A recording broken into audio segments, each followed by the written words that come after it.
Greetings and salutations, and welcome to Hacker Slash. We are a horror movie review podcast, typically telling you whether a movie is a hack or a slash, but tonight we're doing something a little bit different.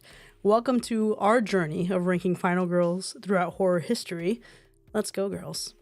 Now, if this is your first time joining us, welcome to the party. My name is Chris. I'm your friendly neighborhood slasher enthusiast, and this week I am joined by the ever-lovely paranormal paramour, Binx. Hi, everyone. Now, we've been doing this stream for a little while now, but this time in particular, we're starting the journey into the 2010s. Now, who are some of your favorite final girls, Binx, in horror history, aside from the decade that we're talking about tonight? Okay, well, all right, that's a hard one. Mostly because one of my favorite final girls we're actually going to be discussing tonight. So Ooh. There's that. I gotta say, maybe Nancy from the original Nightmare on Elm Street, which is gonna be great for tonight, considering we're covering another version of her. Amazing. But yeah, I've grown to love Nightmare on Elm Street more than I anticipated I ever thought I would, and I really like Nancy's character a lot. I think she's got bad bitch energy, smart. I'm glad that she made a resurgence on that third movie. What a queen, though. Truthfully, all around. She really didn't get enough movies, though, and I'd love to see her square off with Freddy one more time. Yeah, I have to agree. Heather Langenkamp. I mean, just in general, a star of a woman, of an actress, and a character. As far as Nancy. So. You could have met her as early as next weekend. You're so why loyal, did you though. do that? You're so loyal, though. It's great. It's one of your best qualities. All right, folks. So now, Thank you. So far, we've ranked final girls dating back from films from the year 1970. And in our previous stream, Paris and I actually spent 3 hours ranking the women of the aughts. And let me tell you, there was a lot to talk about there. Binx, do you have any final girls from the early 2000s who stand out to you? From the early 2000s, it's what comes right to my mind is not so much like a particular final girl, but shout out to all the women that make it as far as they do in Final Destination. Truthfully, it's really just flat out comes right to mind, because I feel like I'm perpetually living in fear, thinking that Final Destination is somehow, a reality that we live in, which I guess it could be, Ooh. It is. But yeah. That's rough. Speaking of them, shout out to them. Man, I have not watched a Final Destination horror movie in quite a long time. I think we're past due, honestly, but you make a really great point. Now, when we think about final girls, right, there are so many things that can be used to qualify what a final girl is. So first, let's actually look at some of the rules for this evening. Okay. Now, Binx, what do you think it takes to make a great final girl? All right. Well, I mean, I think it's a given that you have to be some level of a badass, right? Naturally. But I think of a few things, like how creative were they in their methods of surviving, and perhaps taking down the villain, right? I don't want to say so much that it's like how many people did you kill, because obviously not every single movie has that kind of ability or like numbers game to it, right? But it's the creativity, it's the survival mode of that character that says, oh, that's bad bitch energy that I want to channel if I were ever in that situation, that I know I would not last very long in, but nonetheless. Okay, so there's a certain bad bitch energy factor that you would qualify. Yeah. Also, outfit. Can I just? Well, oh, outfit. Outfit. But like, I'm here for a good, like, the outfit is screaming, I'm ready to survive this fucking movie. Okay. That's all the costume department though. But okay, what if a final girl was wearing like a chunky black boot and a white dress? Yeah, but that also all of a sudden. Okay, wait. I'm thinking of a few movies now, but where you said white dress and chunky black boot, and honestly, I was actually thinking of Alice from Resident Evil. Okay, because she did all of that in also a hospital gown, leather pants. She's done it all in all the fits. But Funny enough, I was thinking final girl. I was thinking about what you were wearing last night, so maybe you're the real final girl. Was I wearing a chunky boot last night? I was. You were. It was great. Chris. I know. Hi, Alex. Just stole your heart. So let's look at what we're qualifying tonight. So Okay. All right. a few things to consider, right? In order to be a final girl, you must have reasonably survived through the credits. Now, when we initially started to make this list of who are going to be these final girls that we're discussing, we had a lot of people throw some names at us. And there was one name in particular that continued to get thrown at us that we are going to discuss tonight, even though I don't think she necessarily meets this criteria. But we're starting there. She must have made it through the credits. Do you agree, ma'am? Yeah. Seems fair. Seems fair. Now, for remake characters, we're thinking about, Laurie Strode, for example. We have a Laurie Strode that started out in 1978, and then we have a Laurie Strode from Rob Zombie's Halloween. They all get ranked in their own franchise timeline. So, for example, Laurie was actually categorized in her entirety in the 1970s round, and then her remake was reassessed in 2007. Now, we're also not doing any antagonists. So if the woman ends up being the killer, she's not it. We're not doing it. Now, maybe we'll do a ranking of the female antagonist of horror. Some of the greats. Looking at you, Kathy Bates. But that's not for tonight. Now, in terms of our scoring, we have a little bit of a point system. Binx, how would you quantify the bad bitch energy?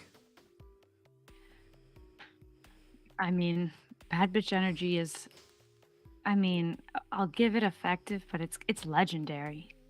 I'm talking stands a test of time. I'm talking about her for years to come. Yeah. See, here's the problem, though. Your bad bitch energy and my bad bitch energy might be very, very different. So what we've done tonight is we've actually settled on some math. And I hate math, but here we are. So for each of our final girls tonight, they're going to get a single point for each movie they appeared in during their franchise run. Then they're going to get another point for each movie they survived in. And they're going to get an extra point for the number of killers or antagonists they vanquished. Now, you may think, how do they get a point for killing the killer if the killer never dies? Because it's like Jason Voorhees or Michael Myers. It's their momentary defeat to conclude the movie. That's what we're looking at it as. Does that make sense? Yeah. Okay, Makes sense. fantastic. Okay. Now, there is some room for deductions. Our girls will lose a point for every movie that they're killed in, and they're going to lose points for every innocent person they kill. Okay. All right. The stakes are high. That's rough. And sometimes there's collateral damage, Mm-hmm. But okay. It's rough in these streets, Binx. And look, sometimes It is. the numbers are brutal. They're ruthless. But with this calculation, each of our girls is going to fall into a certain category. They're going to be in either legendary, effective, adequate, or forgettable. And then at the end, we're going to be able to make some biased sways to see if we agree with the math or not. Because you know what? Numbers are numbers, but sometimes it doesn't feel the heart. Sometimes it doesn't feel the emotion of a final girl's journey. Now, you can think of adequate being like the average final girl who's perfectly serviceable. Effective would be more of like the, maybe she's in a couple movies. Maybe she really gives it to them good every once in a while. She's out here saving people. And then legendary, you can think of Ripley from Alien. You can think of Laurie from Halloween. You can think of Heather Langenkamp as Nancy in Nightmare on Elm Street. Those are for the real stars. Does that make sense? Yeah. All right. Yeah. All right. I think we're ready to get started then. Okay, let's do it. I'm excited. Yeah. Okay, so first up, we have a little movie called 10 Cloverfield Lane. You've seen this. You're familiar. Yeah. Okay. I am. This movie was a mindfuck when I first saw it.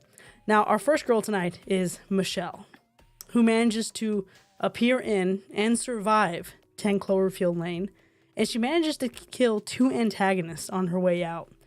But here's the thing about her. she not only makes it to the end and, does some damage on her way, she actually lasts through a very brutal abduction. She squares off with an alien, and she decides to go out and help elders right after. She's a queen. Okay. Yeah, that is kind of queen energy. And truthfully, what do you expect coming, when you're combating an alien, Listen. Kind of a little unusual. Okay. I'm wondering if maybe in the future we should do 2 points for killing an alien, because those are some strong motherfuckers, And that's okay. Let's dive a little bit. Just take a moment to think about that, right? Because when you're killing a human being, we're getting there. Yeah. When you're killing a human being, it's there's that level of fear, but to an extent that you're killing a species that obviously you're, used to, aware of, whatever, interact with, are. Now we're talking about an alien. So like you're trying to gather up the sense of, okay, not only am I being attacked, but also by an alien. Turns out they're real. Holy shit, Crazy. So Yeah, you gotta do some Googling. You have to figure out what the vulnerabilities are. What if you throw water on it and it grows? There's a lot of danger there. I'm just saying. So Michelle wandered into the unknown and she came out the other side, and it looks like the math places her well into the adequate category, which I think is fair. Yeah, I'd say so. Mm-hmm. That sounds about right. Now, especially what we just talked about, right? Like, yeah, I mean, give her due diligence, she's a good girl. Now let's go ahead and get into someone who wasn't quite as fun. Oh gosh. Here we go. All right, let's get into it. We're going to talk about 47 meters down. Good old Lisa.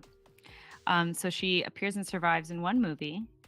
And the thing about her is it's so interesting, right? Because you're led to believe that her and her sister survive, but you end up actually discovering that it's just her. It's just Lisa. She suffers those effects of the nitrogen narcosis, which absolutely blew me away, by the way, when I saw this movie. But then also I was like, God, no. Why? So, and I'll give it to her, right? Like, kind of going back to what we said, aliens, rough. Now, sharks, we interact with. We have that innate fear of them to some extent. Most of us do. And so when you're put in the face of danger, having to fight them, like, probably wouldn't really last very long either. So I'll give her that. However, my issue is that why wasn't it her sister? The one who was really sound, who actually knew the things, who did her best. And you just have Lisa just screaming most of the time and like scared shitless in the dark, which I'm in the depths of the water. Who wouldn't, right? Mm-hmm. But God, were you annoying. Oh my gosh. Okay. So in defense of Lisa, I think she should at least get a point back for being Mandy Moore. One of my earliest crushes. Pennies in My Pocket. A banger. She's great. A Walk to Remember. Hello, Candy. Yes. No, but hello, Candy. Why? Okay, Pennies in My Pocket was more of a moment for me than Candy, but Candy was also great. Fair. Okay. It was. But I think the power of Lisa's story is the power of sacrifice, right? Because, yeah, you would think that her sister would make it to the end. And it's, like, honestly, so devastating and gutting when she wasn't. I watched that movie for the first time last summer, and I was bawling like a baby. Now, we've had many discussions about, family and how close I am with my sisters. I'd be wrecked. So, listen, is Lisa the best final girl? Nah. But the guilt she carries, I don't envy it. Look, yeah. I mean, yeah, I guess I don't envy it either. That's pretty rough. But, look, at the end of the day, the maths, right? And based on the mathematical rankings, it puts her at forgettable. And truthfully, yeah, It's fair. Because if at the end of the day, I only remember her because she is Mandy Moore, and not because of the character in and of itself, I'm struggling a little bit. Okay. That's fair. I also want to point out and take a moment to acknowledge all of our friends in the chat. If you're there in the YouTube chat, say hi. Welcome. We're happy to have you. But we also have a lot of our patrons and listeners who are hanging out with us in Discord. And shout out to our girl Katie, who says not only has she arrived, but Mandy Moore can't sing, and they let her sing in like every damn role. I wonder if it's a contract thing, but damn, I don't mind her voice. But Katie, I respect you so much for it. Spooky the Thief Bitch says, I do appreciate Mandy Moore. This is fantastic. It looks like we have a few folks who are already, there's already a little bit of dissent in the chat. Now, the dissent we did cover in the 2010s or the aughts category, but it seems like our listeners are split on Mandy Moore, Binx. Yeah, I see that. I mean, and maybe she is polarizing. I didn't realize that about Mandy Moore. I thought more people, gave her flowers, but I'll give her flowers any day. There's some hot takes in here. There's some hot takes. All right, folks. So if you are watching now and you're a member of our Discord, hop in the live stream chat over there, or let us know your thoughts. Let us know where you agree or disagree as we go along tonight. But we talked about 47 meters down. I think it's time to actually go into the follow-up, the seminal hit classic from 2019, 47 meters down, uncaged, which I think holds the records of us mentioning the most amount of times in a piece of bonus content on Patreon. You're very welcome. It made history. You are very welcome. Okay, yeah, so look, I have no regrets. So listen, here's the thing about sharks. They really bring a family together, You may have seen this in Jaws. Yeah, that Jaws had a vendetta against the whole family. But here we have another tale of sisters. And we also have another tale of peer pressure, popularity, belonging, and maybe the relationship between these sisters isn't quite as tight. So our first girl up here from 47 meters down is uncaged is Mia. Now, she appears in and survives one movie, but she doesn't just survive that movie. She doesn't pull Elisa from the original. She saves a person. She saves her sister, and she deletes. She does delete from life. She defeats 2 sharks, which is impressive because not only did she just defeat them, she dove back into the water to save her sister, was attacked by another shark, freed herself, and then swam back to safety. Bro, I can't even swim. I can't imagine how this chick is doing it. I hear this and I remember watching this. You know what this reminds me of?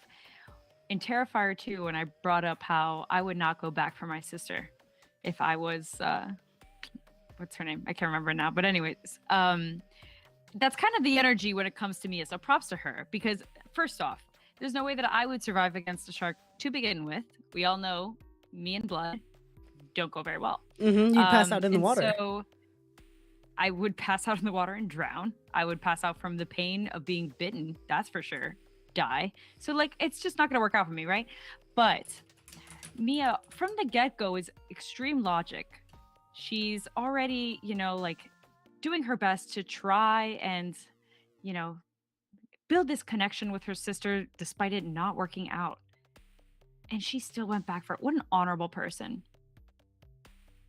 She really is. That is a sign of emotional maturity and growth. And there's also, not even that, but the trauma that she had before the movie even started. And think about her background with her dad and her, her own relationship with her mom. There's a lot there. So this is a very rich character. Now, the math was pretty favorable with Mia. And it puts her into the adequate category. All right. I mean... You think she deserves better? I think she deserves just a little bit better. Let's talk about the fact that she's also now I was going to say a child, but a young woman, she's in high school, and she's busting it down with some sharks. Hello. That's true. I mean, Julie James from I Know What You Did Last Summer could never. Could quite literally never. Could quite literally never. You're absolutely right. But what about her sister, though? Oh, you see, and here we go again. 47 meters down. Really, the franchise really just does this for me, doesn't it? With the pairings of sisters. On the other hand, we've got good old Sasha. And the thing about her is, quite frankly, I just don't think she deserves her sister. Throughout the movie, she makes it Damn. very apparent that they are not sisters, you know? But would she have gone back out there to get her sister in that water? Nah, Really? bruh. You know? Well, maybe, but I don't think it would have been from a place of because I care and I love. I think she would have gone in the place of I don't want the accountability that's going to come if I don't. You're right. That's the energy. It's That's a performative. good point. We don't want performative. And so, you know what? Let's talk about the math real quick because I think it, in this case, fits. It puts out a ranking of forgettable, and I have to agree. Okay, you know what? That's not even unfair. I think the reality is she didn't do enough, but I do admit that there has to be, or there's clear signs of some growth by the end of this movie, and they seem to be putting their relationship on the mend. So maybe, you know, in 147 meters down uncaged, they're gonna have a better relationship. 100. I mean, if they make it that far. Yeah, no, it's questionable. So look, as forgettable as she is, I think there's a movie in general that is pretty forgettable, and the reason why it could arguably be less forgettable than most is just because it was one of the worst fucking movies we ever covered last year. And this showed in the voting for our Slasher Choice Awards in 2022. There's a little film called Bunny Man from 2011. Binx, you have not been tortured by this movie, yes? No, and it's really because all of you have very clearly told me, do not do this. Very similar to how we tell the listeners, save yourself for the mean one and just listen to what we have to say instead. Yeah, truly, So, all you out there who value acts of service as a love language, we took a bullet for you on Bunny Man. But we have our girl Rachel from Bunny Man 2011. She appears in the movie. She survives in the movie. Now, there are like 3 Bunny Man movies, and somehow there continues to be Rachel's, but either it's a role that's recast or it's just another girl named Rachel. But we're talking about the original Bunny Man 2011 girl. And really, all this amounts to is her lasting to the end of the movie. And you want to know what her big trick is? She pretends to be dead and lets a man carry her in his arms as they face off with the Bunny Man to like lure him into a trap. So then she could stab him in the neck. But that's it. It's not great. It's really not great. I guess it's like not even playing chess, not checkers. It's playing checkers with someone who's a little bit better at checkers than you. It is what her whole game was. So look, her somehow, this is rough. With enough points, she ends up going into the forgettable category. okay. Yeah. It's Yeah. terrifying. I mean, what you just described to me is terrifying. And more so because I'm pretty sure that is the exact, practically almost the same scene as Harry Potter and the Deathly Hallows Part 2 when Hagrid is carrying him and he jumps off and tries to attack Voldemort. I think that's shot for shot. What year did this movie come out? Part 2? Yeah. I should know this because we have trivia on Wednesday. Brace yourself. But I'm going to assume, I think it's like 2010. Okay. I feel like I was in college when that came out. Yeah, Bunny Man When it really ripped a page out of Harry Potter's book. That's wild. I also want to point out, though, that Nathan in the chat says, this movie, and she is the worst. You can't even rent this movie. No one cared enough to put it up. You have to find this movie free on YouTube specifically. One of the best Hacker Slash episodes, though, because the unity behind that hack was so gratifying. And really, it was something that brought us all together. I love that though. Isn't it? It's like what a great feeling just to universally just trash a movie. I am curious though to see if we're gonna trash the next movie. because you and I have not spent a lot of time talking about this particular movie that I have a lot of feelings about, this character that I have a lot of feelings about. You know what? We really haven't. And I'm excited about this one just for that exact reason. I realized even mentioning it earlier. So let's dive into it, right? We're talking about A Nightmare on Elm Street, 2010s. Nightmare on Elm Street, good old Nancy. Bless. You know, she saves two people and obviously defeats Freddy, but gosh, what a character. And again, I said it earlier, right? I love me some original Nancy. This one just was not. It's the badass energy, it's the badass energy. So here's the thing, right? Like in the end, it's kind of like wildly accepted that it was a dream sequence, and not necessarily that Freddy was coming back. But does she save her boo, Quentin? She sure does. Should she have? Probably not. Oh, you like him, don't you? Not. I mean, are we shocked? Not really. Okay. I need you to... I do what I don't. I need you to Google what he looked like in the first time Dead by Daylight brought his character into the game, because you're going to have second thoughts. I kind of want to do that right now, but I'll hold out if I can. But here's the thing. I just don't... Both of them, honestly, are not necessarily the greatest characters in terms of the franchise itself, right? They don't pull the weight that all of the other characters do, and that's what I kind of struggle with. And I understand, like she does pull him out of the dreamscape, and we've kind of seen that before, obviously. But I don't know. She's not really giving bad bitch is the thing. She really isn't. And the sad thing is that she was one of the better parts of the movie, but that doesn't mean she was good. You know what I mean? That movie in particular is so infuriating because it was at points a shot-for-shot remake, but also didn't know how to commit enough to being a shot-for-shot remake, but then also lost its own sense of identity all throughout it. It was fucking weird. Listen, the guy who plays Freddy, fabulous actor. Hated him as Freddy.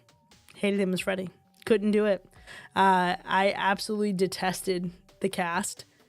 It was something that really left a sour note in my mouth, and I really hope that we get a remake or a reboot of the franchise soon. And I just want to point out that so many people in our chat are agreeing. We have Alyssa who's saying it makes me angry.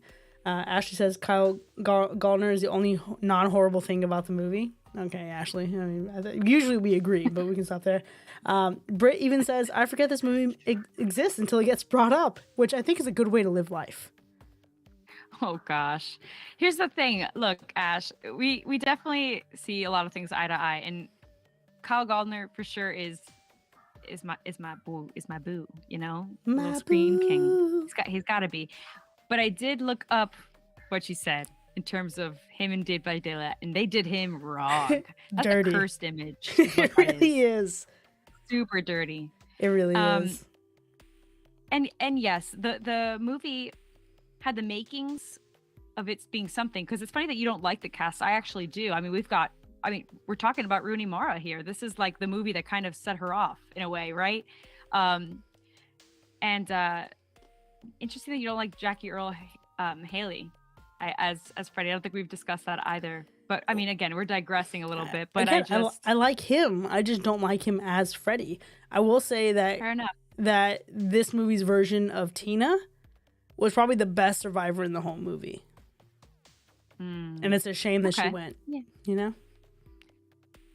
Well, yeah, she's not in this list, so that's unfortunate. But look, we're talking about Nancy, and we gotta look at what the math says, right? Mm-hmm.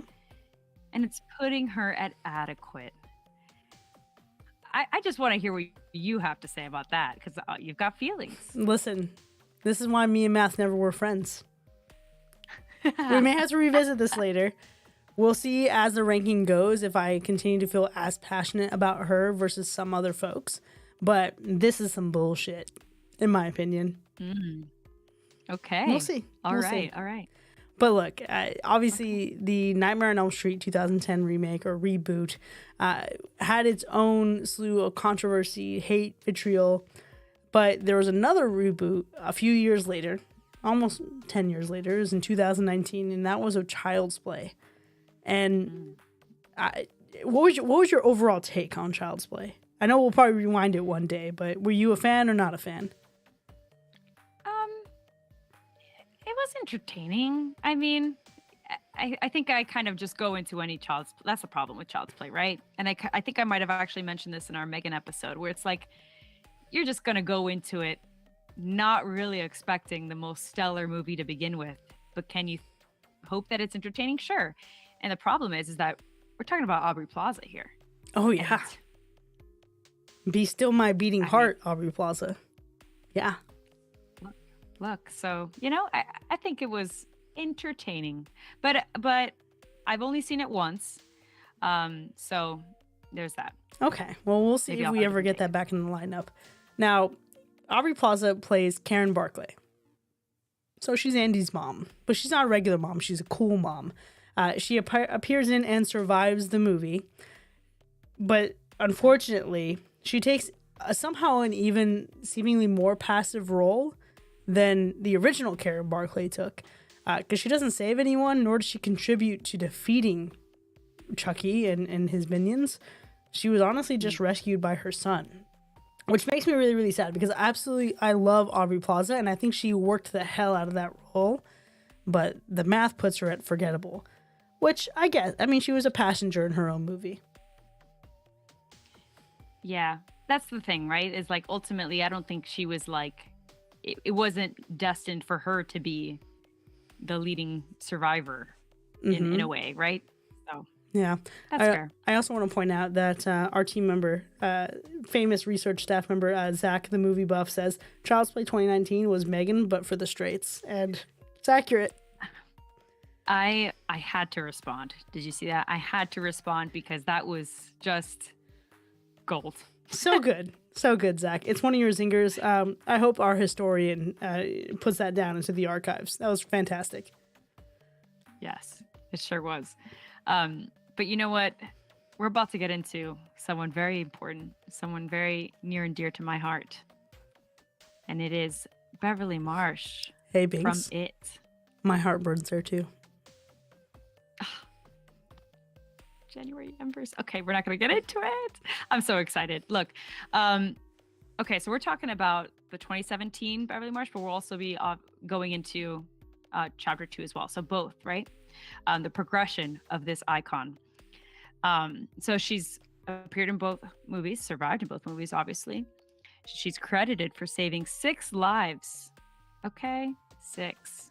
We're here for it. And so in part 1, she's obviously combated, a lot. We're talking about a child here. And then in part 2, again, the multiple attempts of evading Pennywise and several other creatures, of his creation. And I just feel like when we get into Beverly Marsh and all that she's been able to survive, both as a child and as an adult, coupled with who she is, the makings of her, what's led her to be this survivalist, it's so deep and impactful, right? Like, as a character, removing Pennywise altogether, she is surviving. She is trying to survive. She is battling some of the darkest things that could happen to a person and could happen to a child, most certainly. And on top of that, you add a crazy freaking clown. Come on. Isn't it wild? Standing ovation. Isn't it wild how we can go from such mishandled abuse subtext in A Nightmare on Elm Street, but then just within the same decade, get this rendition of Beverly Marsh in It? It's absolutely fantastic. Yes. Oh my, you bring such a freaking great point. Yes, because that was a problem when it came to Nightmare on Elm Street of this remake, right? What was that? It was gross for sure. But the thing about the way that they handled Beverly Marsh, especially in these movies versus obviously in the books, right, is that they remove what is unnecessary and just vile from the book, but still create that depth of pain. The actresses that played Beverly Marsh blew it out of the frickin' park. And in the movies, she's more of the not, I wouldn't say maybe like the moral compass, like, but she is that logic. She is that like sound mind, and speaks to how strong she is as a woman to have put up with all of these horrific things that have happened to her and still be that voice of reason, to Mm-hmm. still have that strength to carry these little boys to survive. Mm-hmm. You said it. You went there. I love it. I could do a dissertation. I love her so much. And you know what? Ultimately, yes. Look, ultimately, at the end of the day, the math is correct with this one because it puts her at legendary. Ooh, And I want someone to tell me that that ain't true. that's our first legendary of the night. And look, and let me say this. Binx, I haven't read the original It novel. I've gotten through like half of it. I haven't read it in its entirety. I did like do some assessments to figure out like what the differences are between that and then the miniseries that we got, and then obviously like 2017 in chapter 2. But Beverly Marshall was never someone that I was particularly drawn to within it, right? Like it wasn't there for me. I appreciated her story, and she wasn't a bad part at all, but she wasn't part of the magnet that drew me in to everything that was happening in Derry, Maine. But that was completely flipped with this rendition of Beverly Marsh, and I absolutely love it. So I agree with the rankings here. Nice. Amazing. Well, I'm glad. Mm-hmm. I could talk about her for hours. Yeah, that's for sure. And our patron Britt from Canada says, "Bad bitch Bev." Bad bitch Bev. Absolutely. I couldn't have said it more. Absolutely. So, we have our next movie up, which, you know, it's traumatizing in different ways. It's Don't Breathe from 2016. And now what I think is really fun, especially as we look at, you know, Scream Queen moments, there are going to be times during these rankings where you see the same actress appear for multiple films.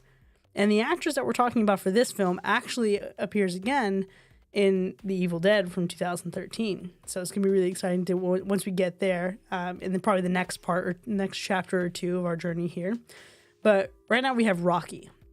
And Rocky, you know, she was a member of 3 delinquents who managed to break into a house to try to rob a blind man.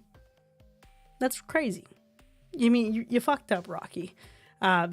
She ends up in a house of absolute horrors, and they made a lot of bad decisions. She had a really shitty hand dealt to her. She ends up like taking off with the money and barely escaping with her life. But the thing is about her that she doesn't manage to do a whole lot besides just get out. You know what I mean? She lays witness to a lot of horrific things. There are things I saw in that movie, and I'm thinking about the end, that absolutely prevented me from watching the sequel. But the things that she had to see in their own right are horrific. So look, the math is going to put her at forgettable, but I wouldn't say she's the most forgettable of the forgettables. I think if these women had to fight it out, I think she'd fucking win. Yeah, I would agree, actually. I would definitely agree with that, because so far from what we've covered in the forgettables, yeah, she's winning that fight by a landslide. I think so far. Yeah, I'm just, just for shits and giggles, I'm gonna move her to the front of the forgettables list. She deserves it. There we go. I like that. that. Now, for our next movie, we've got a great one, in my opinion. It's Hush, 2016. Good old Maddie Young. So this is one of Mike Flanagan's first movies, and I love this character because, of course, it's played by his wife. It tends to be the case. She's in a lot of his movies. And so Maddie Young is actually deaf mute and is terrorized by a killer in her home. And this home is like secluded in the middle of the forest. You know, at this point, it's not like we're in the middle of the suburbs, good old suburbs, where she can reach out and maybe someone could help her easily, right? But in the course of this movie, she loses her bestie, who came over there just to chit chat, have a nice little thing, give some feedback on a book that she was writing, which I love the Easter egg for that, by the way. The boyfriend, a goner, really tried his best, wasn't going to make it. She gets shot. Her wrist gets crushed big time. And then still manages to basically tell the killer he ain't shit. Yep. And that is one of my favorite scenes of the movie, truthfully. That in all of that, you still manage to let this man know that he will not take you down. She saves her cat, by the way. I forgot that part. Yeah, a fucking legend. She's out here. Most of the time, these animals be surviving based on circumstance. This was intentional. I love her. What a queen. What a queen. This movie is just so great. Not only because of the things that it does differently, sure, like the little notes of originality that we have, but because it was just so damn good at atmosphere and tension. Like, you feel so much for Maddie. And you feel that not because, even necessarily because she's deaf mute, but because of how much you get to learn about her and how inside her head we are. And it's ironic that in a movie where you don't hear the character say a single word, you know so much about her. And oh man, that moment where she's writing that last little letter on her computer because she thinks she's gonna die. She wants them to know what happened there and who it was. Fucking heartbreaking, but also so damn good.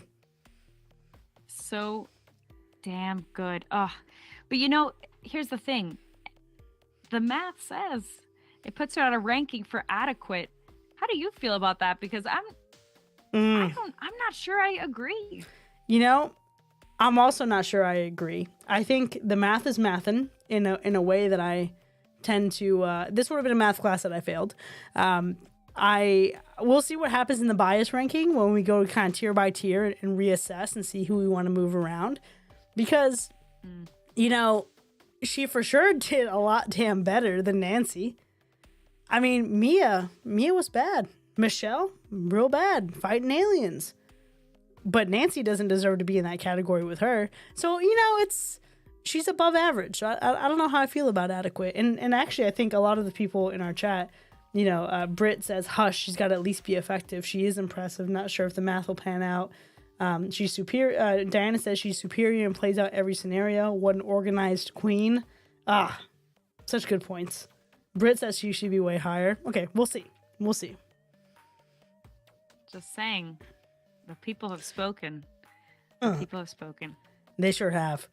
Now, I'm curious to see what the people speak about our next two. And these are going to be two that I do back to back because they're from my favorite franchise of all time. And first, we're going to start with Allison Nelson. Now, you may remember Allison as the young ingenue, the up-and-coming star. She made her debut in Halloween 2018. She appears in Halloween, Halloween Ends, and Halloween Kills. She can be attributed with saving someone 3 times between Halloween and Halloween Ends. In the first movie, that is Lori and Karen, her mom. In Halloween Kills, she fucks around and she finds out real fast and she has to get her own ass saved. But then in Halloween Ends, she really is a passive experience until we get to the very, very end. And I'm sorry, folks, if you haven't seen Halloween Ends yet, we're going to be spoiling it. My bad. She contributed to the defeat of Michael Myers twice. So I'll say more a little bit later on. But she wasn't really the move until we got to the very, very end of the movie. She tried to have her moment in Halloween Kills, and I think she was pretty mishandled, but the math in all of its numbers is putting her in legendary. And let me tell you this, when we first started the planning for this stream, this was before Halloween Ends came out, and I was over here like whining and dining myself on all these Allison videos. I was like typing up a storm like, I can't wait to see what happens with Allison. She is primed and ready. She's gonna have a breakout moment. And then we got what we got. We'll see. What are your feelings on Allison? I mean, not legendary. We'll see.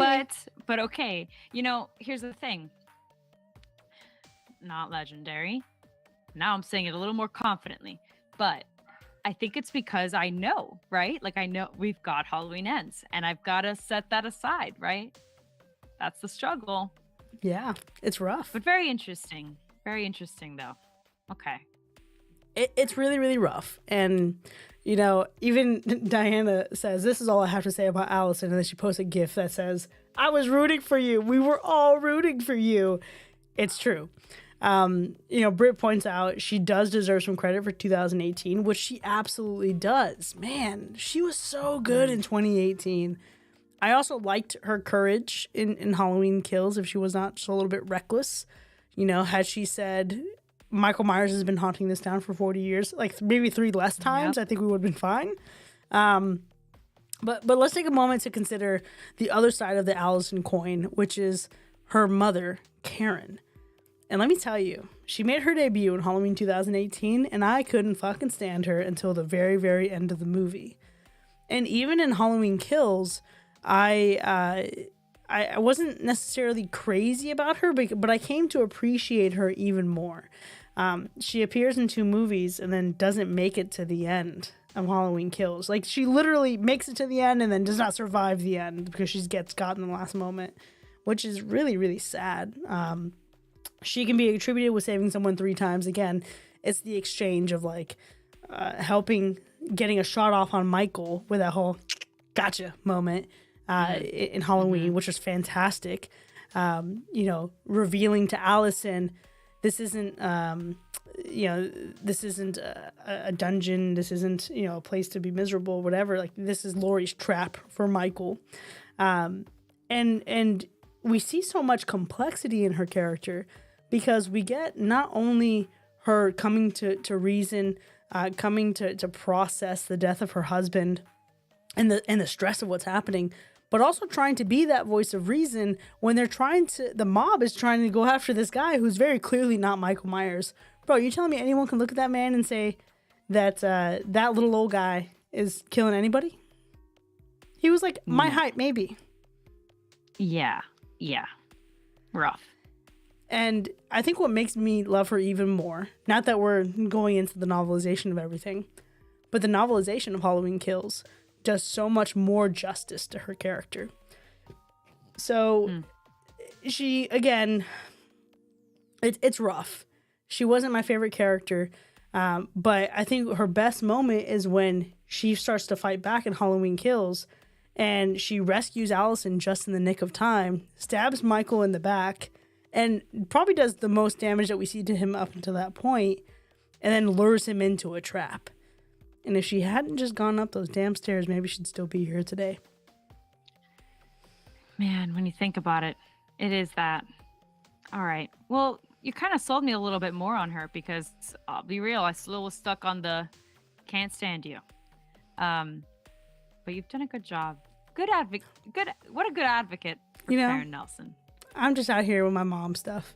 The math puts her into the effective category, our first effective girl of the night. And it's interesting because we think of like someone who's typically effective, they usually have a very strong first movie, then a strong second movie, whatever the fate is. And here I thought she had a strong 5 minutes in the first movie and then a really strong second movie in which she died. So it's really a tragedy, Karen Nelson. It is. All right, well, you did a good job. Now I'm going to really simmer on that one. I'm going to see if I change my mind about her a little bit more. Thank you. But I will give her. I will keep it in. Yeah, no. I will give it to effective though. At the very least, I can agree with that. So that's true. Now for our next one, we're covering a good old Groundhog Day type movie. This is the one and only Happy Death Day and Happy Death Day 2's Tree Gelbman. Mm-hmm. Yep. You know, it's only fitting that the sorority girl will talk about the sorority girl.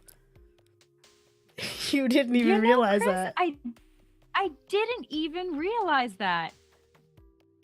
Well, look at that. Well, look at us go. Oh, wow. What a realization. What a fun moment. Okay, well. All right, so let's get into it with Tree then. My sorority queen. Now, unlike her, I, once again, don't know if I would have the mental capacity and bandwidth to put up with a time loop situation because Tree literally dies 18 times. 18 times, but then also like, it is a time loop. So there's that part. But she also prevented, so because of that, she's prevented someone else's death 17 times. That's wild. And defeats 2 killers in those movies. I mean, come on. Okay, you know what this is? This is the cinematic embodiment of nevertheless, she persisted. You are so right. You are so right. That's what I do. I mean, and again, you're right. No, this is true. This is Earth sign energy. And you have the receipts. And so I just think about like the mental capacity to just have to repeat a day of you dying multiple times. Well, that would not be a life that I would want to live. But then again, how do you escape it, right? So she literally also, not only does she die 18 times, we're talking time loops, one after the other, but she's like able to chart her way to essentially kill these killers through each time, and defies all odds as a college sorority girl to take down these killers, or in each of their respective movies. I mean, in the second one, we're talking about a whole other, dimension, parallel universe. Are you saying that college girls can take down serial killers? Oh, I certainly can, but I just think, like, again, we go back to the alien bit. I mean, we're talking about someone who's just woken up and having to go through a time loop, and not only in that time loop are you doing something fun, hunky-dory and like, whatever, you're dying. Getting a little brutally romance. In some cases. It's rough. That is rough. Honestly, the perseverance on Tree is fantastic, but my absolute favorite thing about her isn't even the death and the coming back and the death and the coming back. It's how she, over the course of these movies, comes to a point of healing and peace with the death of her mother. And the emotional arc there is just so powerful, Tree. She starts off so unlikable, but we see such humanity in her. Honestly, I think Tree Gelman is one of Blumhouse's best final girls, hands down. Yes, for sure. Because it is that, especially in the first one, you kind of just think, all right, we're just going to get that, sassy, like, not mean girl energy, because it's not necessarily that, right? How do I put it? How do I describe it? But like petty, catty, yes. Invulnerable. And I enjoy that. That's what makes her entertaining. Her sarcasm, her bits, but it's like the emotional arc that continues on into the sequel too. I thought it was good, and that we're exploring the mom entering a new dimension. It was so entertaining. And look, at the end of the day, I again, maybe I'll feel differently as we kind of recap all, but it puts her at a ranking of adequate. And I suppose, but like how, This girl wait, hold on. She's the only one in this category so far who has a sequel. What the fuck? The math ain't mathin', babe. The math ain't mathing. The math ain't mathing. We'll see. The math is not mathing. This is why we need us two humans who are not good at math to correct this shit later. We'll see. It makes sense to me. Yeah. You know what doesn't make sense though? What? The next fucking person on our list, because this is the person who people insisted on being included in this ranking, and I don't understand why. But we're going to give it a shot, because I guess when you consider what the initial movie appears to be, maybe you can consider her a final girl, maybe. But fuck, this is rough. And of course I'm talking about Dana Polk from The Cabin in the Woods, 2012.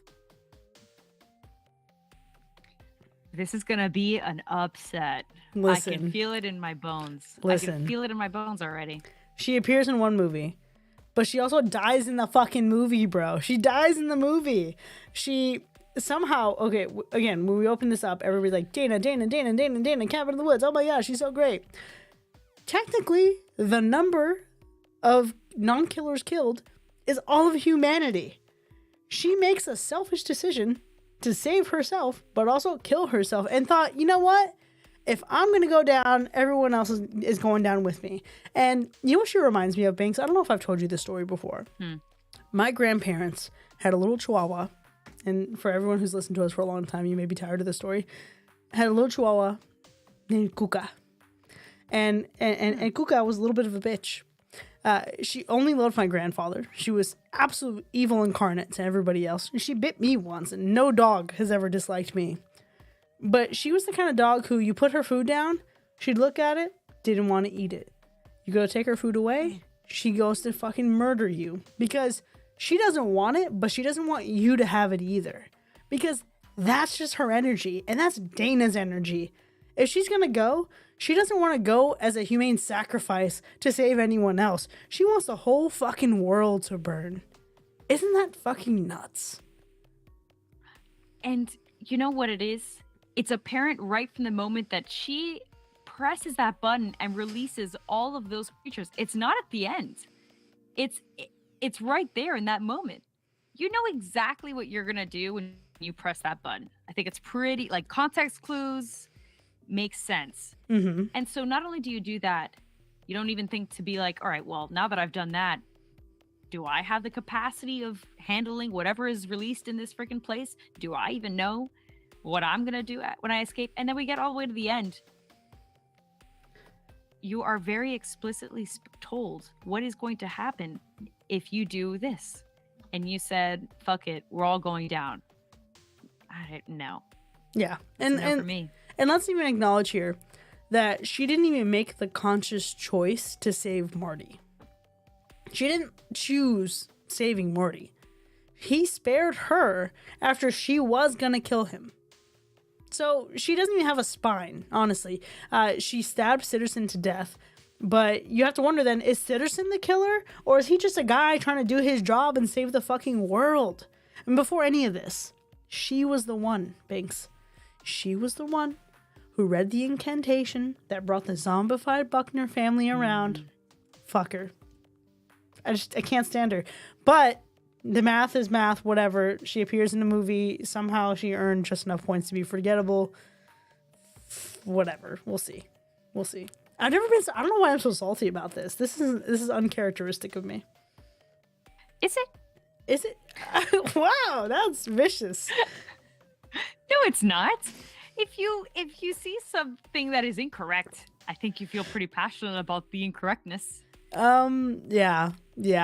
But it's also not me to really just say, okay, no, I have done it before. A lot of people say, do not consider her a final girl.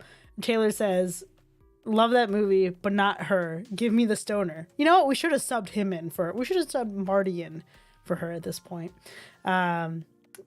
Britt says she dies. I like her. She's all right. Cabin in the Woods is great, but Dana is mediocre. And Diana says Freddie and Michael wish they could have a kill count like her. That's a fair point. Oof. I mean, that's very true. That's envy. That's a good point. She's the villain. It is. Oh, gosh, Dana. I knew it would be an upset, and it certainly was. And an upset that I feel like the majority of us can agree on. So that's, I guess, it's not a hot take, but it kind of can be. Yeah, I think the hot take was whoever the legions of people were that put this on the list. Sure. And I want to say the moral of the story, Britt even says, bitch, don't read Latin. That is what you should take away from that movie. Don't read Latin. I have a Latin tattoo on my arm. I still don't read it. It's tattooed. Don't look at it. Don't read it. I have two of them, actually, now that I think about it. Don't do it, though, because zombies are going to come out. I am an incantation that brings the dead. Oh, jeez. What were you thinking? You know what? That's a talk for another time. I thought it was on brand. Okay. I guess so. All right. Well, for the next one, we're talking about Christy from 2014. Her final girl is Justine. And so it's interesting. This movie's pretty interesting. I remember seeing it actually a long time ago. And when I rewatched it recently, I was like, oh, I have seen this movie. And I remember I saw this movie, I think it was, I was like finishing college, or I was about to, like, I had just graduated. So I kind of get the premise. I can kind of relate to the premise a little bit, right? So she's by herself. She's spending Thanksgiving in her dorm. She's the only one in her dorm. And she's having to basically fight against this cult of ritual killers. Now that I cannot relate to. Um, Let me be very specific about that. But being alone in a dorm, like it's just you on a holiday.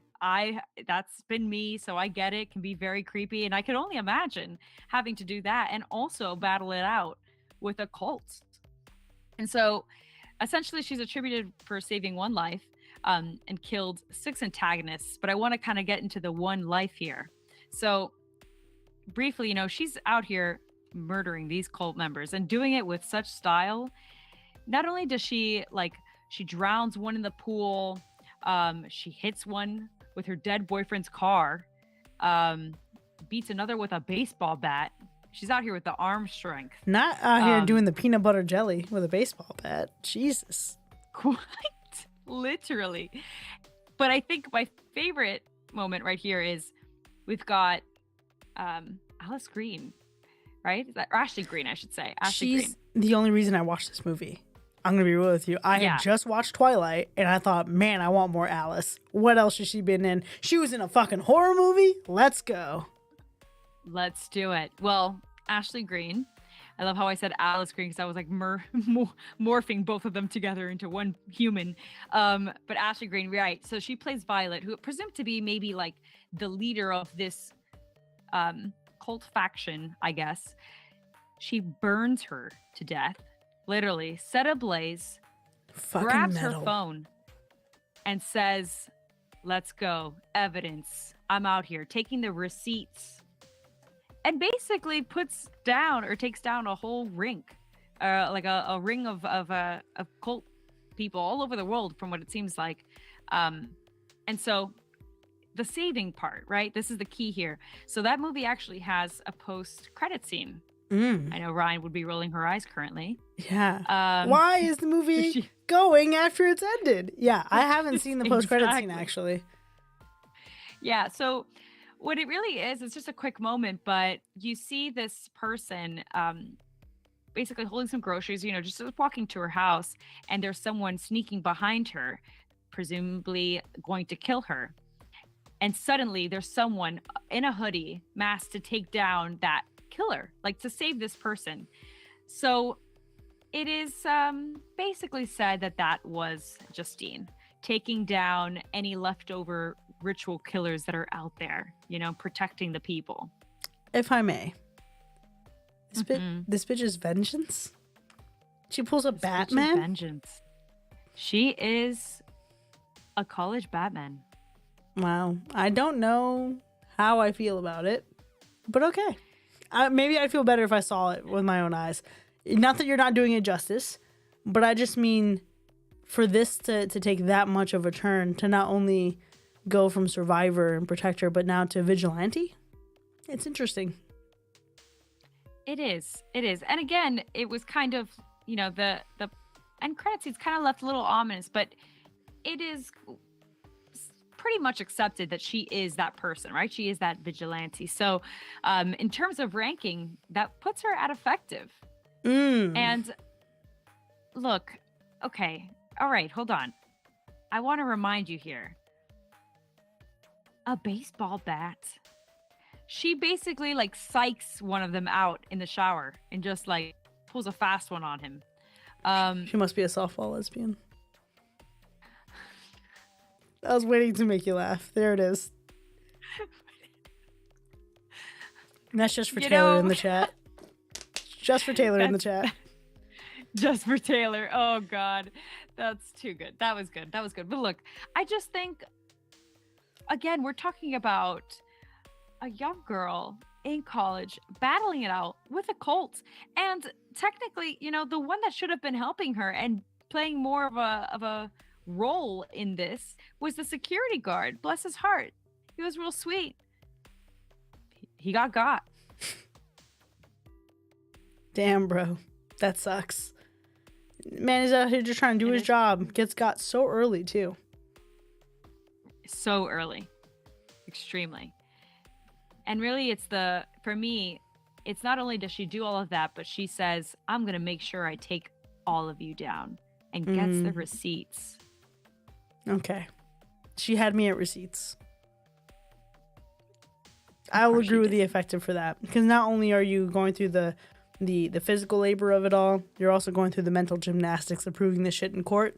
I'm down. Okay. Exactly. I'm sold. All right. Exactly. There you go. Now we'll see if we're also sold on our next one here. This young lady is from Ma 2019, and we're talking about our girl Maggie. Now she appears in and survives one movie. She actually has a pretty active role. She saves 5 lives, and she helps defeat Ma herself. She stabs her, Sue-Ann, and she then saves like Jeannie, Chaz, Haley, Daryl, and Andy. And really, this is an interesting movie because it's like a group of friends becoming the obsession of one woman. And it was predatory in a way that I think we hadn't seen in so long up until this point. And Octavia Spencer is just so fantastic in this movie, being both charming and chilling at the same time. Yeah, I agree. And I think like the movie itself was not overtly stellar for me personally, but to think of Octavia Spencer's like playing a villain in such a way that regardless of the premise being kind of a little like out there a bit, it still was captivating and creepy enough where it's rough. It's a little hard to watch a bit sometimes. Yeah, and it also though did the work of making you feel for her a little bit. Like, you feel so badly for Sue-Ann and the life that she lived. Now, granted, 100% accountability for the terrible fucking decisions she's made and the horror she's inflicted, right? I'm not saying she's a good person. But what I am saying is that she could have had a very different life had things gone very differently from her before this point. That's what's really sad. It's kind of like how Jason Voorhees in Friday the 13th Part 2 is a sympathetic killer. Yeah. That's a good one. Yeah. Now, I haven't seen this movie since it came out, so I'm anxious and looking forward to rewatching it. But Maggie never struck me as a downside. The math does put her, I think, because of that large friend count, ineffective. Yeah. I don't know about effective per se. I believe that in the end she also like does a little cop out where she's pretending to be dead, I think, at some point, or maybe just like having a fever dream right now. I'm pretty sure that's what she does at one point, right? I mean, you know, she takes some tactics, but I think the real thing about this is looking at this ranking. Sure, Justine had the physical and the mental receipts and the wits to do all this, but Maggie didn't do more than Michelle, Mia, or Maddie, or Tree. So we'll see. Yeah, that's a good point. That's where I'm at. I'm not downplaying her success. Again, we're talking about young. I love, for me, just like quick bit, but like when we talk about Final Girls, a lot of them, especially from so far what we've covered, we're talking about young women, pretty young women that are like in their teens, you know, kind of still like figuring out themselves, trying to survive. Imagine your high school self essentially having to do and deal with something like this. That's rough. That's hard. So I always got to give a bit of credit, you know, not for Sasha though, not that girl. She don't count. But, you know, but everybody else, right? Now, that being said, I'm not downplaying Maggie, but I just think like, all right, but we're talking about, she's got some heavy contenders in terms of effective. So I don't know. Okay. Well, we'll see where it shakes out later in our bias rankings. All right.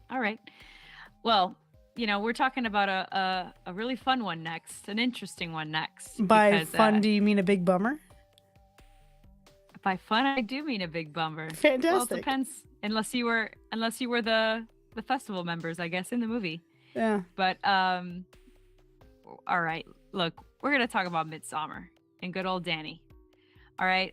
So essentially, you know, she takes a trip with her absolutely abysmal boyfriend. Abysmal. The literal fucking worst. By definition. To go to Sweden, you know, and discover the nature of this cult, essentially, you know, and this ritual that's performed every 90 years. And so what ends up happening, just to cut to the chase, everyone gets sacrificed. And she really has to choose between being a member of the commune or her boyfriend being sacrificed. And she chose her boyfriend to be sacrificed. And quite frankly, that was the correct answer. Yeah. That was correct. Yeah. After all the shit that he put her through, she deserved a win, really. That's it for me. And look, the math puts her at forgettable, but I just want to take a quick moment to be like, okay, I get it. It puts her at forgettable, perhaps because ultimately, what did she, I guess, what did she survive? She survived a cult. I understand that she's not necessarily Justine level, but, when you're kind of in a situation like this, let's talk about the backstory of this character. She's gone through something absolutely horrific, and this guy could care less. The voices of reason are the members of the friends that's actually secretly a member of this cult to some capacity. Mm-hmm. And what Danny sends the message is, if you've got a toxic boyfriend, leave that man. Let him fucking go. It's really go. what I gathered. Whether in the flames of a sacrifice or back in your hometown, whatever, just let him go. Snip it out. Cut it out. Peace out and goodbye. Cut it out. Uncle Joey. Correct. Full House and that so man. I think Full House that man. Cut it out. But it's true. And so it's funny because, all right, mathematically forgettable because the circumstances, right? And I understand that. But the message that she gives, the message that she sends, what this movie is, that's not forgettable.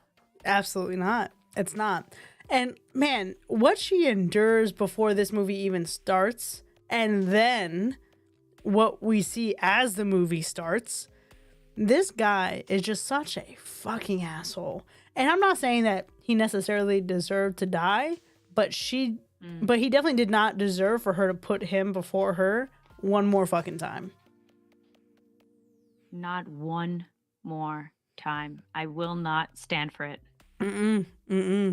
We'll see where she shakes out. Now, I think we have someone coming up who is perhaps going to maybe get her flowers a little bit more than Danny does in that movie, even though she literally wears a fucking dress and made of flowers. But we have Samara Weaving as Grace in Ready or Not, who's also going to be in Scream 6 in just a couple months. Very exciting. It's going to be great. Now, our girl here appears in and survives one movie. Yes. And, ooh, what a time she has, really. She defeats 3 antagonists herself, but objectively, when you think about it, she should be granted with 8 additional deaths because they died after failing to kill her. So not only did she make it, but she also made them expire, which I think is really impressive. One of her 3 kills is a maid, but the maid was in on it. So I don't think that should count against her, personally. What's your stance on Grace? No, I think she's great. I think she's definitely in a situation that she could not have foreseen and really just does what she needs to do, quite frankly. She plays the game. Mm-hmm. She really does. And let's talk about another movie in which a woman is with a man who doesn't deserve her, and she still rises to the occasion. Are we sensing a theme? I think we're sensing a theme. I think we're sensing a theme. We're talking about Erin from You're Next. Yeah, we are. Real quick, I'm gonna go ahead and just pop Samara Weaving into adequate. But man, this nice little row that we have from women rising above their shitty boyfriends is just fantastic. Yes. Because of we've got 3 in a row at this point. We're going into 3 in a row, quite literally. Was that even? Wow, look at us. Did we plan it? No, we're just that good subconsciously No. as earth signs. I think yes. That's kind of funny, right? Yes. Look, in terms of Grace, adequate. I mean, for sure, because she's playing that game. But when we're talking about Aaron from You're Next, now we've elevated the situation here, okay? Because she quite literally kills 6 villains, like the badass that she is. Granted, does she kill a cop in a trap? Yes. That cop should have been more careful. Yeah, that cop just killed saying. himself in a trap. That cop killed himself. However, look, 6 villains. Her man was the main culprit. He had the audacity. I can't believe it. And look, she was out here helping everybody, trying to really like, okay, we're going to make it through. And all of them were clowns. And they didn't realize who the hell they were messing with. And I'm glad, because at the end of the day, look, the math ranking puts her at effective. And I cannot agree. I cannot agree with that. I can't. Okay. Yeah, is she effective? If she effective, obviously. But effective to a point where she was out here like survivalist mode. She is crack open a book of survivalist. That's her. Quite literally, that's her backstory. Yeah, she's on a compound. She's on a compound. Hello. How are you going to tell me? That's legendary. If I was screwed in that same situation, I hope I have me an Aaron, because it ain't me. Yeah. Our chat's agreeing too. Alyssa says, I fucking love Aaron. Absolutely iconic. Britt says, Aaron is my fave so far. Blender kill for the win. Diana says, if Aaron can talk her way out of the judicial system, make her the ultimate final girl. Honestly, that's really fair. Oh man, Diana really coming in with the elements that I hadn't considered. But no, I 100% agree with you. And can I make a really stupid confession to you right now in this vulnerable moment, just because I love you so much? I have a joke about what my legal first name is, and Ryan has always backed me up on this joke. It's fantastic. I will say though that there was a time when I thought, what name could I make up as my legal name? And I thought for a while that it could be Crispin, until I saw this movie. It ruined it. But if it could have me Net and Aaron, then fucking let's go. Maybe I should consider it. Maybe. But also Crispin sounds like a cereal. You know? Yeah. When I left my job in Virginia, my going away thing was, we're sad that Chris is leaving, so we're going to eat our feelings. And they brought Krispy Kreme donuts and Rice Krispie treats, because they're all spelled with K's. It was cute. So it does sound like a cereal. You're not wrong. Listen, Erin is fantastic. And I am 100% confident she's going to have a different fate by the end of this stream. But let's talk about someone who had one fate written, was guessed and hypothesized or theorized to have a different fate, and now finally confirmed she lived. We're here to tell the tale. Let's talk about the fictional love of my life, Kirby Reed. Because let me tell you, show me a woman who could list and answer that trivia the way that Kirby could, I'd be showing you my wife. Because holy shit, Kirby. She's absolutely fantastic. She's, of course, from Scream 4, 2011, portrayed by Hayden Panettiere. She appears in and survives one movie despite being left for fucking dead. So not only did she make some moves as a loyal friend, but she also put her life out there thinking that she was saving a guy that she was into. That was her first mistake. Let's just be real. It's true. It's true. She thought she was saving Charlie. She has intense trivia knowledge, but is humble about it. She's not like Drew Barrymore saying that the killer in Friday the 13th was Jason Voorhees. I've seen that movie 30 fucking times. Then you should know it's Pamela Voorhees. She wasn't that. She's like, no. He's the one who knows. I can't do this. Then she fucking rises to the occasion. And when she gives us literally every horror movie that's been remade, oh my God, I think I fell in love. But she survived being left for dead, and she's going to come back in Scream 6, which I think is really exciting. What is your take on Kirby? Because I know that I'm out here having a Oh, passionate love affair, but no, I mean, look, what did I say at the beginning? Bad bitch? A badass? Come on now. With that outfit? Come on now. Let's go. she's Yes, she's never looked better. 100%. She's never looked better. Never Now, looked better. the bullshit of this, though, is the math, because she just appears in and survives. She's unforgettable. She's anything but forgettable, friends. We're going to correct the record, but the numbers don't tell the right story here. The numbers are biased. I'm shell shocked, because here's the thing: we're talking about tactics and logic in order to survive.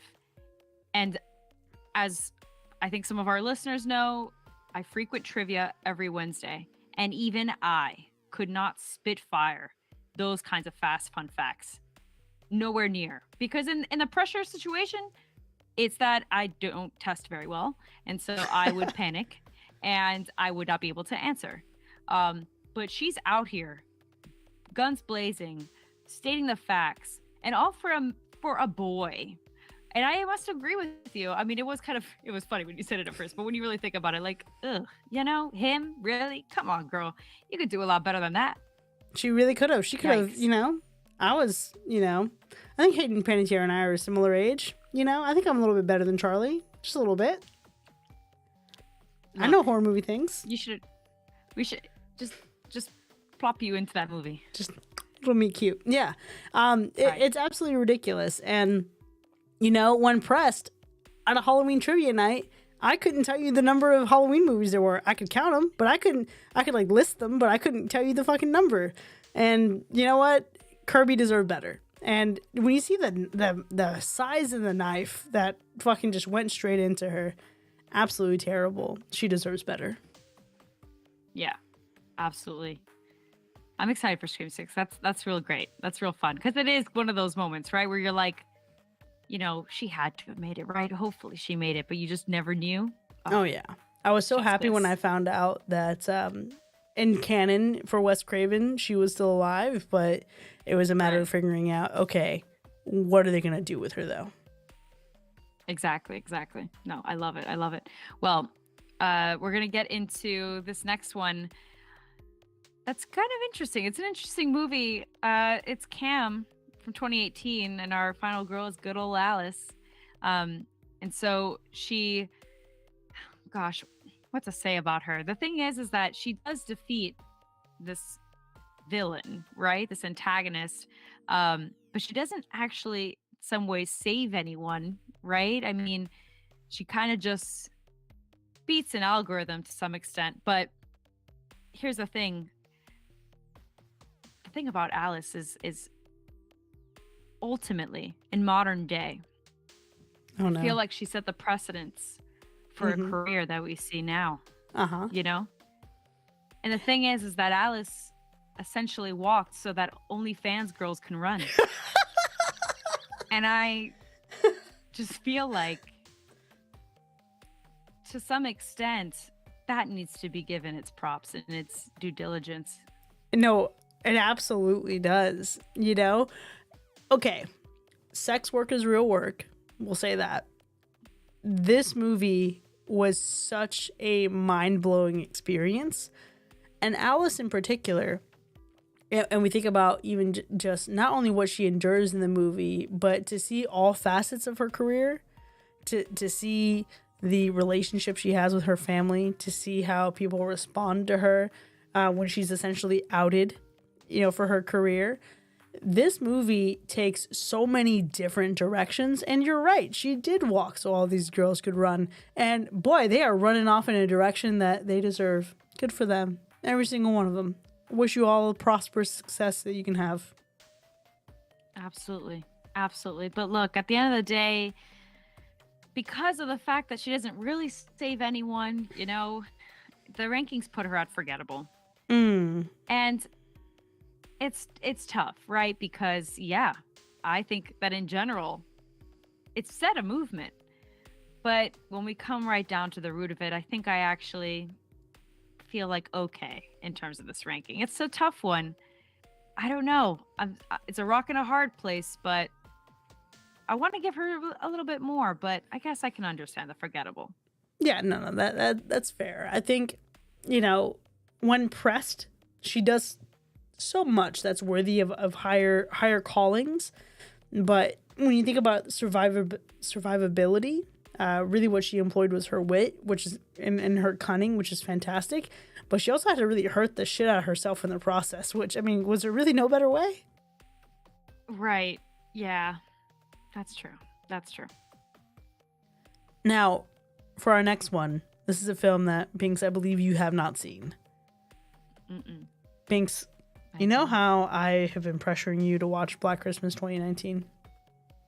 Yes. You know how I sometimes pressure you to watch other things? This is another one of those things. Yeah. Okay, yes, but that's joy and happiness and light and laughter. You should fucking watch that. This is, I think, if you could name one other movie that you will find me in your house to watch with you and watch you experience this movie, I think this would be it. And that's Hellfest 2018. Now, obviously spoiling things for you a little bit, but I think the best parts of these movies, I'm not even going to spoil for you. But I will say this. In this movie, we have two final girls. We have Brooke and we have Natalie. And Brooke is a hell of a friend. Natalie's been away for a while. She's kind of off doing her own thing. And they all get together to go to what is essentially Halloween Horror Nights. Except it's one massive theme park that is like this the entire time.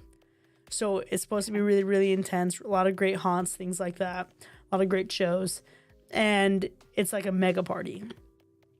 They arrange all of this stuff so that Natalie can go on a double date with a guy she's into or who he's really into her. But it's all just like a cute, let's get your mind off things because you've been working so hard kind of situation. Now, in this movie, Brooke survives, which is fantastic because I think the way that they portray a lot of the characters in the movie, you would expect her not to make it, but she does. Now, she is only getting a point for making it to the end, so that does put her in forgettable. But Natalie, man, there are so many moments in this movie where you can see her wheels turning, and it makes her like a very just impressive person. And you can see, when you think about like the 1978 Halloween, you think about John Carpenter's stance of these characters didn't die because they had sex. They died because they were distracted. And Laurie didn't survive because she's a virgin. Laurie survived because she happened to not be distracted. That's what Natalie is. You know what I mean? She is someone who is just not distracted. And when we think about what she did in this movie, she intervenes, disarms the killer, wounds him, and saves her best friend. So the ranking puts her, and not only just surviving, but saving someone else and being adequate. I mean, sounds about right. Yeah. That is not even indicative of the real end of this movie, though, Binx. And I tell you what, the end of this movie has stuck with me since I saw it in 2018. And we think about like what was happening in our society around that time and some like major current events at that time. It was just so poignant and so good. There's probably a lot of people in the chat who are like, what the fuck is Chris talking about? Hellfest is a mid-movie. But no, like this movie, for whatever it is, it's a slasher in a theme park. That's cool.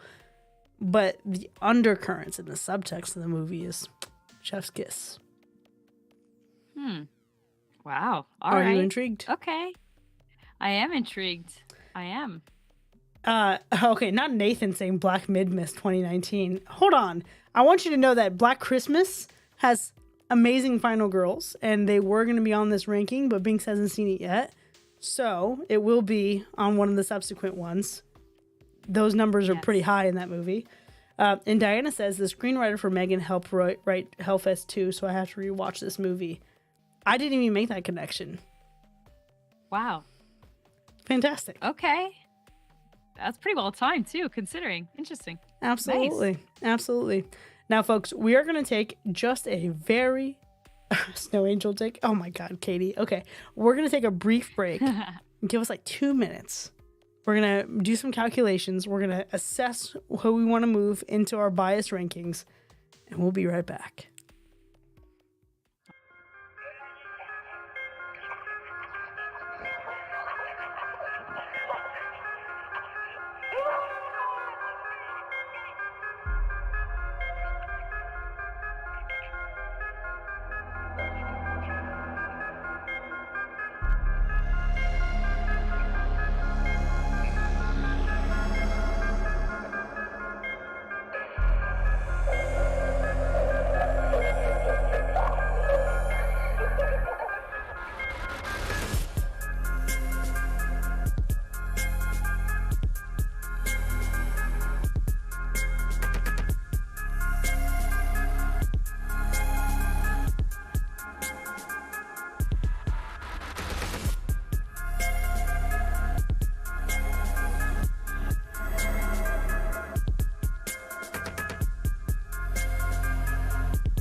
We all live in a mad sometimes.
What's your favorite scary movie?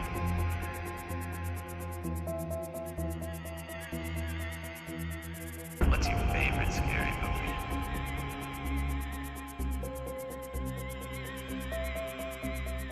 What's your favorite scary movie?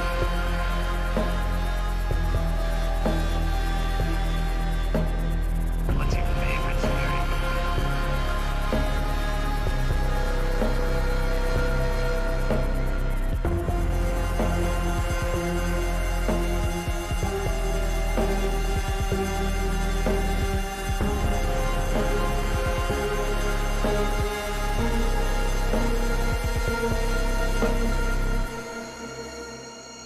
We all live in a mad sometimes.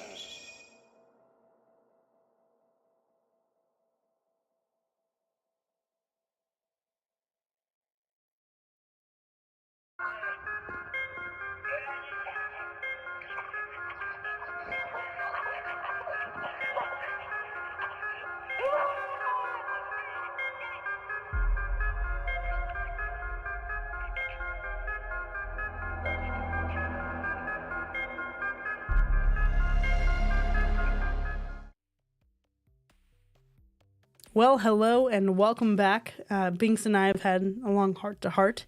I think we're ready to get started on some bias rankings here. Yes. All right. Now, first up, we have our legendary category. Now, we only had two legendaries that the math actually put in for us. We have Beverly Marsh and we have Allison. Now, I know how you feel about Bev. Bad bitch Bev. But let me tell you, I never thought I'd see the day that I would say this. But Allison, darling light of my life, I was rooting for her so much, and Halloween Ends really pissed her entire character away. It's terrible. So it's with a heavy heart that I have to pull her out of Legendary, because quite frankly, she doesn't deserve to be there. She really was about to give away her whole grandma for a fucking guy who's not even that good looking that she just met a few days prior. And she missed the obvious signs. Yeah, he's dead on your floor in your house, allegedly. Why do you think Michael Myers' mask is there? Why do you think he's in his overalls? What would make you think that this is okay, Allison? It's the lack of common sense for me. And I just can't fathom in my mind having her as legendary. No. When really your grandmother is the legend. She really But is. I digress. No, she really I is. digress, but really it's Is this no. is this how women get when they're addicted to the D? Is this like a thing? So 100%, yes. Fact. Okay, that makes me really sad for you. It's no, and yeah, it's sad. It's sad, but it's true. And I want to go back to what you said. And he wasn't even really that good looking, but it's something about like that brooding hipster, Not the brooding hipster. If Okay. that's the type, it'll get you. Oh It'll get no, you. that's problematic. But let's go ahead and dump her down to overrated, which I never thought I would ever say or do. Like, this feels like it's hurting my heart, but she's overrated. I feel like I'm witnessing history. in some ways. You know, let it never be said that I blindly love all things Halloween. Now, onto our effective tier. We have Allison's mom, Karen. We have Justine from Christy. We have Maggie from Ma. And we have Aaron from You're Next. Who do you want to move? Oh, it's going to be Aaron. It is going to be Aaron. And we're going to just hop skipper up to Legendary. Because now I want to say that's a lot coming from me because we know how I feel about Bev. But I feel like in some ways, Aaron is the essence of nothing can take me down and I will not stand for it. And that's really Bev, right? So I feel like that's adequate. That's the spot to be. She's a legend in the sense of she went into that space and they basically undermined her ability. They thought that she was just going to be another person to kill. And her boyfriend certainly didn't really give a damn about her. What they didn't have in their cards, the person who's supposed to know she really was. Yeah, the person who's supposed to know her best, and you bring her to this event, and you don't even know that she can whoop your fucking ass. It's wild. It's wild. So I think that she's a representative for all the strength that we can be and what we will not stand for and put up with. Yeah, I love that. I agree with that. Do we think Maggie belongs in effective? Oh, gosh. You know, one of our patrons made a point that she does go back and, she goes back for Sue-Ann's daughter. But still. Oh, true. I don't know true. that she's on either of their levels, you know? Yeah. Yeah, no, I don't think so. I think she's got to be bumped down just a smidge. Okay, I'm going to say she's down as adequate, if that's okay with you. Yep. Yeah, that sounds about right. Okay, so skipping our underrated line here, our next adequate ranking, we have Michelle from 10 Cloverfield Lane. We have Mia from 47 Meters Down Uncaged. We have Nancy from the fucking horrific reboot. We have Maddie from Hush. We have Tree from Happy Death Day and Happy Death Day to You. We have Grace from Ready or Not. And we have Natalie from Hellfest. I think Natalie's good where she is. What do you want to move? Okay. All right. So I'm looking at a few people here. And here's my thing. It's funny how we're talking about Maggie and bringing her down because I almost feel like Mia, to some capacity, needs to be brought up just a smidge. But for the simple fact that we're talking about some serious, she's battling it out with something that you cannot reason with, that you cannot speak to, you cannot sympathize with, you cannot do anything. It's a freaking shark, several of them, a squadron of sharks. Not the squadron. And not only... not the army so of sharks. Did you see that battalion? Just she goes... It was nuts, but it was.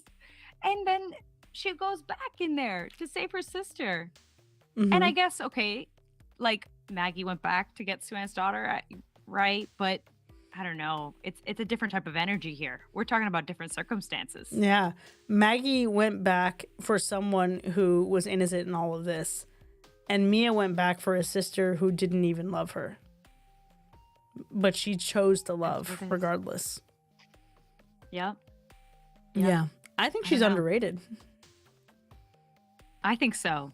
You know, and speaking of things that, you can't reason with or talk to, I feel like Michelle gets a little bit more credit for the fact that she fought aliens.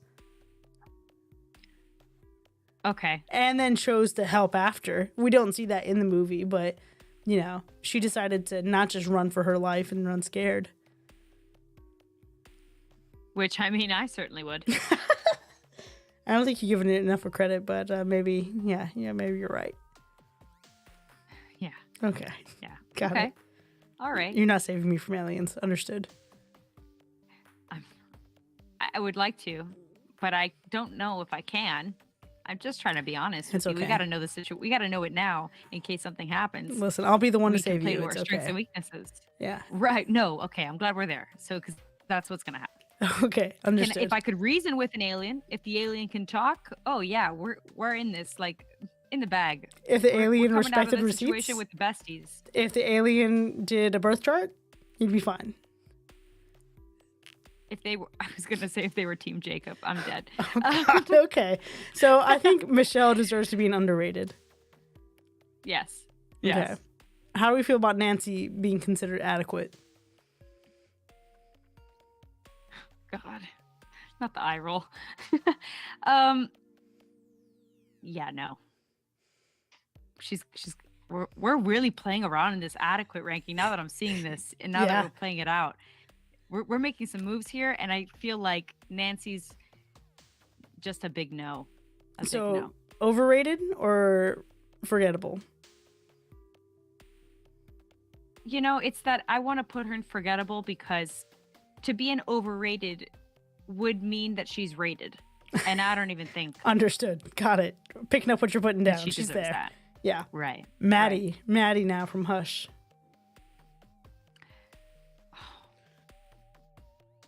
I think she deserves to be an effective because, like I said, I mean, we're talking about she is out here doing the work with very damaged body, shot, wrist is messed up.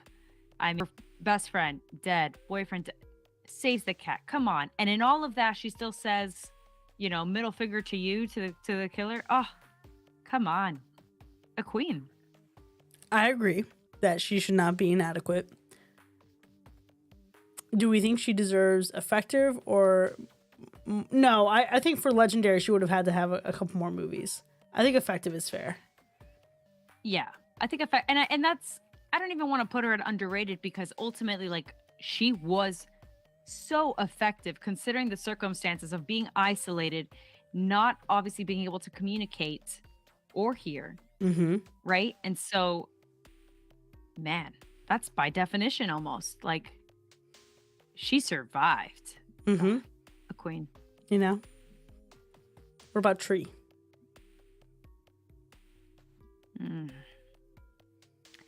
All right. Because I understand, yeah, the time loops and you survived a lot. And there's a lot of logic game here. But somehow in my heart, I'm still feeling like this is a good spot. I don't know. What do you think? I feel like she's underrated. I feel like Yeah? she died for her own sins too many times to just be adequate. You know what I mean? She did more than Okay, Natalie. She did okay. more than Maggie. The emotional journey that she went on, the way she not only grew through this hardship, but grew as a person, I feel like, you know, I feel like underrated. I feel like if she was effective or legendary, she would have had one fucking time loop and she's done. She's out of that bitch. She needed, you know, she was imperfect. She needed to shape some things up. I think she's underrated. Yeah. Okay. All right. Well, when you put it that way, yeah. I mean, I love Tree. So I was kind of in the in-between there. But when you put it that way, that's a good point. Okay. What about adequate? I'm sorry, Grace, who is currently sitting in adequate. Or adequate. I mean, to put up with a family like that, come on now. To marry into a family like that. And then put this on your wedding night. The audacity. The betrayal. The dishonesty. This episode of the It's Final a lot. Girls ranking should have just been called Ranking Women Who Deserved Better People Than Their Partners. Featuring Yeah. Chris and Binx. Yeah. Yes, actually, yes. For when I think of her, I think of that iconic scene, that last shot of her.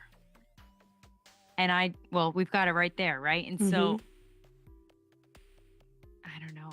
It's that scene alone is not even adequate, right? No, not at all. I would say she's effective because she not only had to adapt emotionally to this betrayal, but she had to do all this shit in a fucking wedding dress, navigating a house she had never been in before this day. Come on. in a wedding dress. I wonder how much that costs. Well, I guess she probably didn't even pay for it, but also like she probably would have wanted to keep it. It was a nice ass dress. It really was. But now it's covered in blood. Are you with me on effective? Iconic either way. I am. Okay. She's up. So Natalie, Maggie, I think we're good. Now in our forgettable category, we have Rocky from Don't Breathe. We have Lisa from 47 Meters Down. We have Mia's sister, Sasha. We have Rachel from Bunny Man. We have Karen Barclay. We have Dana. We have Danny. We have Kirby. And we have Alice. And we also have Brooke.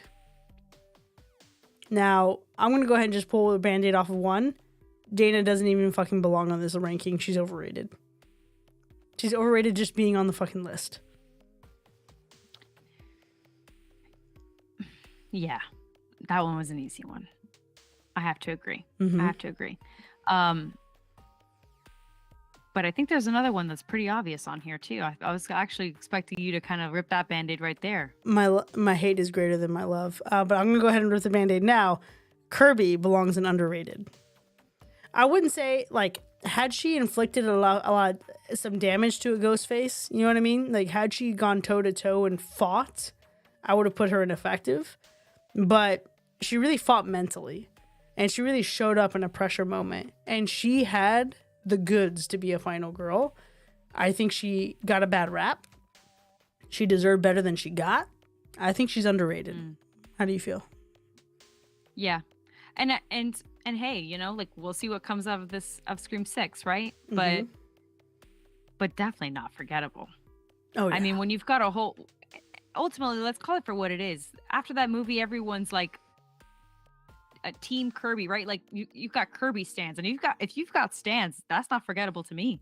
Oh yeah. So. Listen, I didn't like that pink Kirby cartoon toy video game thing my whole life. This is the only Kirby I see. Love it. I love it. So for me, I'm seeing my girl Danny, and again, it's like I mentioned earlier, she's an icon in terms of leave your man if he is not good for you and doesn't put you first, and so that's not forgettable. Nope. But at the same time, you know, do I want to put her at underrated? Because I don't think she's underrated. I don't know. I mean, I think that people agree with me. So at the very least, adequate. One bump up? I think that's fair. A bump up. A bump up for her trouble? A bump up for her trouble. Exactly. I don't know if she's underrated because ultimately I think people, you know, got her back. But adequate in the sense of she made the right decision ultimately. Not the pity bump. Gosh, I just don't know. No. I 100% agree with her being adequate because these final girls had to fight off an external force. And Tree also had to fight off an external force and time. All their villains were entities outside of themselves. Danny had to fight off her own intrusive thoughts, her lack of self-love, and her tolerance for a man who didn't love her, want her, or treat her in the way that she deserved, especially in the times when she needed her partner most. That was her fight. Sure. That was her struggle, and I think she squashed the hell out of that. I think adequate is great. You put it so well. You're so right. That's what I do. Thanks. It is what you do. All right. Yeah. How do we feel about the rest of these rankings?